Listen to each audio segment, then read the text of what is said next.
Jharkhand high court ने राज्य सरकार को लगाई फटकार। इंटरनेट सेवा तुरंत करे बहाल। परीक्षा के लिए इंटरनेट सेवा को बंद करना कहीं से उचित नहीं। झारखंड हाईकोर्ट ने राज्य सरकार द्वारा झारखंड कर्मचारी चयन आयोग की स्नातक स्तरीय परीक्षा के मद्देनजर लगातार दूसरे दिन भी इंटरनेट सेवा बंद करने पर नाराजगी जाहिर की है। आंशिक सुनवाई करते हुए तत्काल इंटरनेट सेवा बहाल करने का निर्देश दिया। आज न्यायमूर्ति आनंद सेन और न्यायमूर्ति अनुभा रावत चौधरी की खंडपीठ ने सुनवाई की। अदालत ने कहा कि यदि इंटरनेट सेवा बाधित किया जाना है तो उससे पहले उच्च न्यायालय का आदेश जरूरी होगा। भविष्य में इस बात का ध्यान रखें। अदालत ने कहा कि परीक्षा के लिए इंटरनेट सेवा बंद करना कहीं से उचित नहीं है। अदालत ने आज गृह सचिव को सशरीर हाजिर होने को कहा था। साथ ही कहा था कि उस फाइल को जमा करे जिसमें यह निर्देश दिया गया हो। सुबह 4 बजे से 3:30 बजे तक इंटरनेट सेवा प्रभावित रहेगी। वही अदालत ने इस मामले में सरकार को 6 हफ्ते में जवाब देने को कहा है। पलामू में 5 लुटेरे हुए गिरफ्तार। 17 दिन पहले सोनार से की थी लूटपाट, अब पेट्रोल पंप लूटने की थी तैयारी।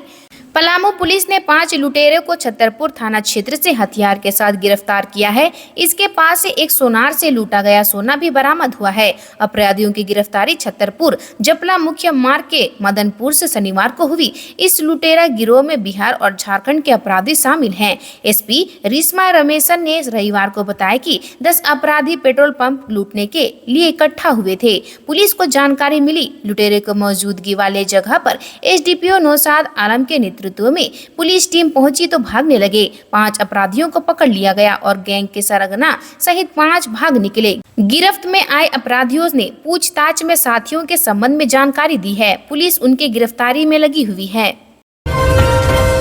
पुलिया नहीं तो वोट नहीं देंगे ग्रामीण। चक्रधरपुर के 10 गांव के लोगों ने लिया निर्णय। मिट्टी जांच और डीपीआर तक हुआ काम। पश्चिमी सिंहभूम जिले के चक्रधरपुर प्रखंड अंतर्गत जानुमबेड़ा गांव में ग्रामीणों ने बैठक कर वोट बहिष्कार का ऐलान किया है। बैठक में 2 पंचायत के 10 गांव के सैकड़ों लोग मौजूद थे। केरावा जानुमबेड़ा गांव के बीच में ब्राह्मणी नदी बहती है। वही नदी के उस पार दर्जनों गांव के लोग रहते हैं, लेकिन दुर्भाग्यवश अब तक नदी में पुलिया निर्माण कार्य नहीं हुआ है, जिस कारण बरसात के दिनों में लोग प्रखंड मुख्यालय से कट जाते हैं। वहीं स्कूलों में भी छुट्टी दे दी जाती है। ग्रामीणों ने पुलिया निर्माण के लिए निवर्तमान विधायक शशि भूषण सामड़ को अवगत कराया था, जिसके बाद मिट्टी जांच व डीपीआर बनकर तैयार हुआ था, लेकिन काम शुरू नहीं हो पाया। दोबारा वर्तमान विधायक सुखराम उरांव को भी ज्ञापन सौंपा गया। फिर से मिट्टी जांच हुई। 6 पिलर का पुलिया का डीपीआर बना पर पुल नहीं बन सका। नाराज ग्रामीणों का सब्र का बांध टूट गया। 2 पंचायत के लोगों ने बैठक कर वोट बहिष्कार करने का निर्णय लिया। फुसरो जैना मोड़ सड़क का हाल बेहाल। खाने तक पहुंचने लगी है छाई। धूल उड़ाते चल रहे ट्रक, प्रशासन सुस्त।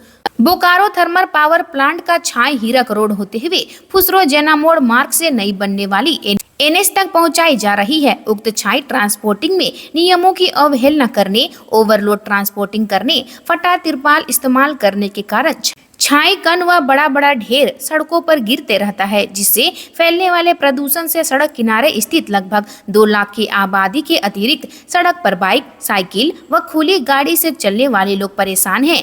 इस मार्ग में रहने वाले लोग किसी न किसी बीमारी के शिकार हो रहे हैं, जबकि पहले इस मार्ग को सबसे बेहतर मार्ग माना जाता था। यहाँ तक कि कुआं, तालाब के पानी में भी छाई जम रहा है। घर के बरामदा व घर के कमरों के अतिरिक्त खाना व बर्तनों में छाई डस्ट जम रहा है। यहाँ तक कि बक्सा व अलमीरा तक छाई का प्रकोप पहुँचने लगा है। हाईवा से गिरे छाई पर अब तेज रफ्तार वाली वाहन गुजरती है तो छाई का बवंडर उठ खड़ा होता है। 23 से शुरू हो रही मैया सम्मान यात्रा। 25,000 जनसभाएं नेतृत्व करेंगी कल्पना सोरेन। राज्य सरकार की मैया सम्मान यात्रा 23 सितंबर से आरंभ होगी। गढ़वा जिले के बंशीधर नगर से आरंभ होगा। झारखंड मुक्ति मोर्चा के महासचिव विनोद पांडे ने बताया कि 25,000 आम सभा, 7500 सभा व 1500 जगहों पर यात्रा का स्वागत समारोह होगा। इसके पहले चरण में पलामू प्रखंड के गढ़वा, डाल्टनगंज व लातेहार जिले से कार्यक्रम शुरू हो रहा है। इसका नेतृत्व मंत्री बेबी देवी व विधायक कल्पना सोरेन करेंगी। इस दौरान स्थानीय मंत्री, विधायक, जनप्रतिनिधि और पार्टी के पदाधिकारी भी रहेंगे। उत्पाद सिपाही भर्ती परीक्षा में एक और अभ्यर्थी की मौत। राज्य में शोक की लहर। उत्पाद सिपाही भर्ती परीक्षा में शामिल एक और अभ्यर्थी रामगढ़ जिले के पतरातू थाना क्षेत्र के सांकी गांव निवासी फुलेश्वर बेदिया के बेटे अनु बेदिया की मौत रविवार की सुबह मालदा के दिसहरी नर्सिंग होम में हो गई। वह 13 सितंबर से वहां भर्ती था। अनु बेदिया 12 सितंबर को दौड़ने के लिए दौरान बेहोश हो गया था। जैप 9 में मौजूद मेडिकल टीम ने उसे सदर अस्पताल पहुंचाया, जहां प्राथमिक उपचार के बाद चिकित्सक ने उसे रेफर कर दिया। चिकित्सक ने धनबाद ले जाने की सलाह दी थी, लेकिन साथ आए स्वजन उसे प्रेम ज्योति हॉस्पिटल बरहेट ले गए। वहां से भी चिकित्सक ने रेफर कर दिया। इसके बाद स्वजन मालदा ले गए और दिसहरी नर्सिंग होम में भर्ती कराया। वहां उसका इलाज चल रहा था। रविवार की सुबह उसकी मौत हो गई। उसके चाचा निर्मल बेदिया ने बताया कि अनु 3 भाइयों में बीच में था। लो प्रेशर एरिया में तब्दील होंगे बंगाल की खाड़ी में सक्रिय 2 साइक्लोन। कैसा रहेगा झारखंड में मौसम? बंगाल की खाड़ी में इस वक्त 2 साइक्लोन सक्रिय हैं। ये दोनों अपर एयर साइक्लोनिक सर्कुलेशन हैं। 23 सितंबर को ये दोनों अपर air cyclonic circulation low pressure area में तब्दील हो जाएंगे। उसका असर झारखंड के मौसम में भी देखा जाएगा। मौसम विभाग ने कहा कि समुद्र तल पर बना मॉनसून टर्फ राजस्थान के बीकानेर, मध्य प्रदेश के गुना और सागर, छत्तीसगढ़ के बिलासपुर और उड़ीसा के चांदबाली होते हुए पश्चिम मध्य बंगाल की खाड़ी की तरफ बढ़ रहा है। वहीं एक ईस्ट वेस्ट टर्फ है जो दोनों अपर एयर साइक्लोनिक सर्कुलेशन के साथ तटीय आंध्र प्रदेश से होकर म्यांमार के तटीय इलाकों की ओर बढ़ रहा है। मौसम विभाग के मुताबिक ये दोनों साइक्लोनिक सर्कुलेशन सोमवार को लो प्रेशर एरिया में तब्दील हो जाएंगे। इसका असर कई राज्यों में देखा जाएगा। झारखंड के मौसम की बात करें तो अगले 4 दिनों तक झारखंड में कहीं कहीं गरज के साथ बारिश एवं वज्रपात होने की संभावना है। इसके लिए मौसम विभाग ने बाकायदा चेतावनी जारी कर दी है। 23 सितंबर को रांची पहुंच रही चुनाव आयोग की टीम विधानसभा चुनाव को लेकर 2 दिनों में करेगी 5 बैठकें। झारखंड में विधानसभा चुनाव की तैयारियों की समीक्षा करने भारत निर्वाचन आयोग की टीम 23 सितंबर को रांची आएगी। 2 दिनों के दौरे पर आने वाली टीम इस दौरान कुल 5 बैठकें करेगी। आयोग की टीम चुनाव तैयारी से जुड़े हर पहलू का जायजा लेगी। मुख्य निर्वाचन आयुक्त राजीव कुमार की मौजूदगी में होने वाली बैठक की शुरुआत 23 सितंबर को सुबह 11 बजे से राजनीतिक दलों के साथ होगी। यह बैठक अपराह्न 1 बजे तक चलेगी। मुख्य निर्वाचन पदाधिकारी के रवि कुमार के अनुसार इस बैठक में 3 क्षेत्रीय दलों और 6 राष्ट्रीय दलों के प्रतिनिधियों को बुलाया गया है। अटल क्लिनिक का उद्घाटन कर भावुक हुए एक्टिंग चीफ जस्टिस। बोले, वृद्धा आश्रम में माँ पिता को छोड़ने वालों को ईश्वर कभी माफ नहीं करते। झारखंड हाईकोर्ट के कार्यवाहक मुख्य न्यायाधीश जस्टिस सुजीत नारायण प्रसाद ने रविवार को अटल क्लिनिक का उद्घाटन किया। उन्होंने कहा कि सभी वृद्ध माता पिता उनके अभिभावक हैं। आप लोगों का हक है सरकारी योजनाओं का लाभ पाना। उस लाभ को पहुंचाने के लिए हम सभी बच्चे आपके पास आए हैं। कोई भी माँ अपने बच्चे को कोख में 9 माह पालती है और बाद में वही बच्चा बड़ा होकर अपने माता पिता को वृद्धा आश्रम में छोड़ देता है। यह गलत है। भावुक होकर उन्होंने कहा कि जो बच्चे अपने माता पिता को वृद्धा आश्रम में छोड़ते हैं उन्हें ईश्वर कभी माफ नहीं करते हैं। रविवार को अपना घर में वृद्धाजनों के लिए आयोजित जागरूकता कार्यक्रम में वे बोल रहे थे। उन्होंने कहा कि बीमारी वृद्ध होने के बाद शुरू होती है, उस समय दवा और इलाज की जरूरत होती है। इसी उद्देश्य से अटल क्लिनिक का उद्घाटन किया गया है। आपकी समस्याओं से रूबरू होकर समस्याओं को दूर करने और आपका आशीर्वाद लेने हम सब पहुँचे हैं। 10 अक्टूबर तक भाजपा के उम्मीदवारों की फर्स्ट लिस्ट। विधानसभा चुनाव को लेकर इसी माह घोषणा पत्र कैलेंडर बना। पार्टी बताएगी कब कौन सी योजना होगी पूरी। केंद्रीय मंत्री शिवराज सिंह चौहान और असम के सीएम हेमंता बिस्वा शर्मा को झारखंड के विधानसभा चुनाव की जिम्मेदारी देने के साथ ही भाजपा राज्य में पूरी तरह से चुनावी मोड में आ गई है।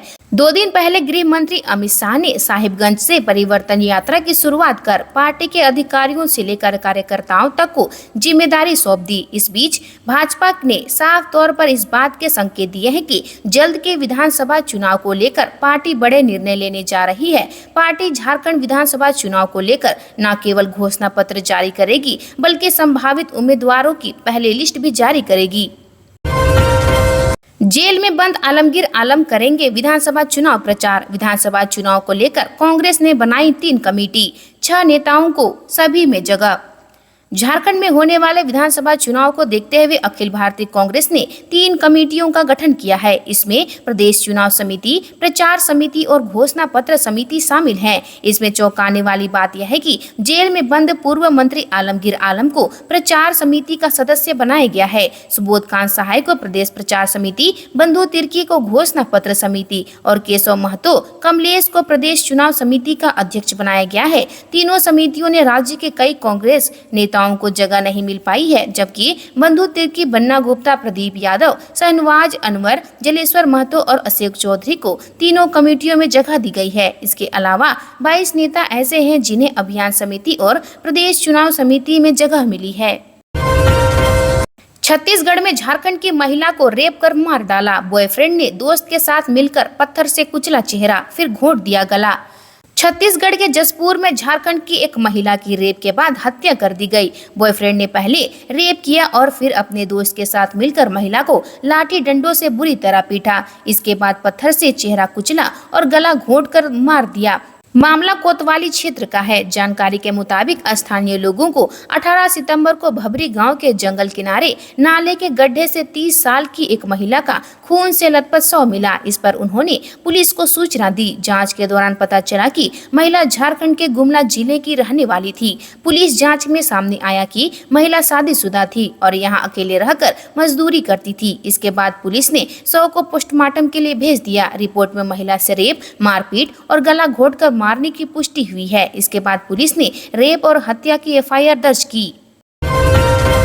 जिले के सभी होटल, लॉज व आवासन केंद्रों में पुलिस ने किया सर्च।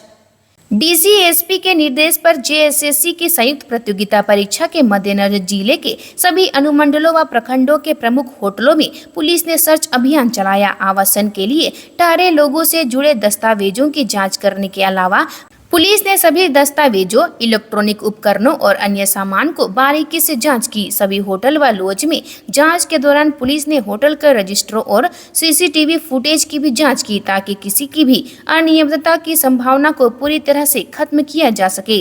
पेपर लीक से संबंधित कोई भी अफवाह या झूठी खबरें सोशल मीडिया के माध्यम से न फैले, इस संबंध में अफवाह फैलाने वालों पर कड़ी नजर रखी जा रही है। परीक्षा को बदनाम करने वालों पर भी त्वरित कानूनी कार्रवाई की जाएगी। साथ ही सभी परीक्षा केंद्रों के आसपास के hotel, lodge, hostel, guest house सहित ठहरने के सभी जगहों पर प्रावधानों को चिपकाने का निर्देश दिया। परीक्षा से संबंधित कोई गलत सूचना या अफवाह उनके संस्थान में रुकने वाले लोगों के द्वारा फैलाई गई तो उन लोगों के साथ संस्थान के मालिक पर भी कार्रवाई की जाएगी।